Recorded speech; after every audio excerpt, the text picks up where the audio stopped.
everyone, I'm Damian Holbrook from TV Guide Magazine and TV Insider, and I am talking with Jujubee today, who is coming back to RuPaul's AllStars Season 5. Yes. How is it coming back and seeing how things have changed so much since your first time around? Oh, well, first of all, I have to say, I am so grateful to be back. It's so amazing. How many queer kids can dream of being on Drag Race one time? Right. This is my third time, so I feel very lucky and very grateful, but my goodness, it is different. Yeah. It is so different. It's so much bigger. The competition's harder. And there's RuPaul she's got this thing on lock. Like it's a competition, so there's a lot of moments where it's high and low, and I can't wait for you guys to just see it. Well, when you started, it was scrappy. It was, now there's more money, there's more promotion. What do you mean by scrappy? Oh, you were getting it done, but it was kind of guerrilla reality. You guys, you didn't have the power that RuPaul's Drag Race has now. You guys were building the power. Yeah, and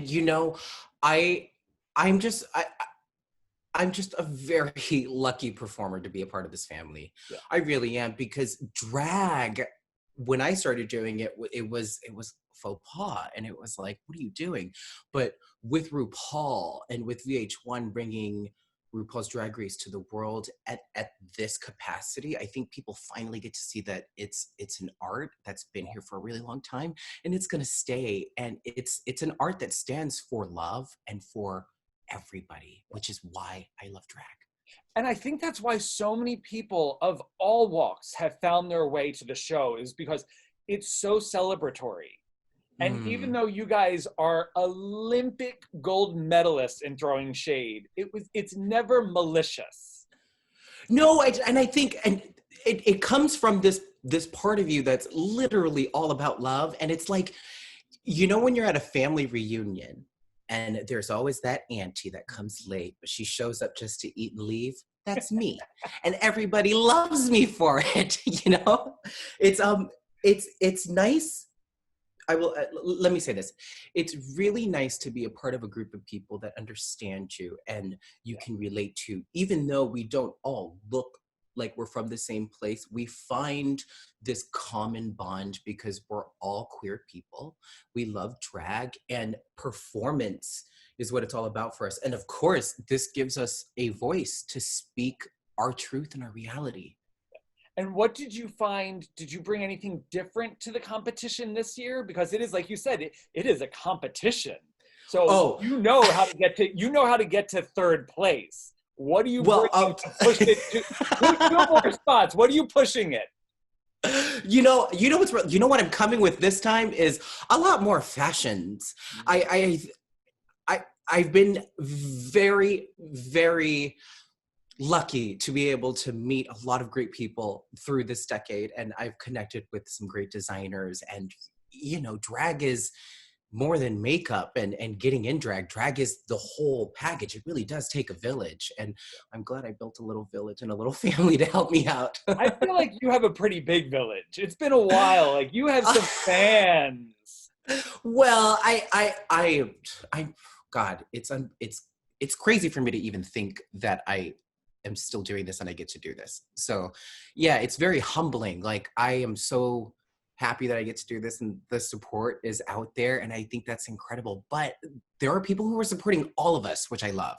Mm-hmm. And it is Pride Month, so how do you celebrate? Well, I'm gonna be as gay as I always am. That's literally what it is. I don't know if you've noticed, but I have my 2 cats with me. Yeah.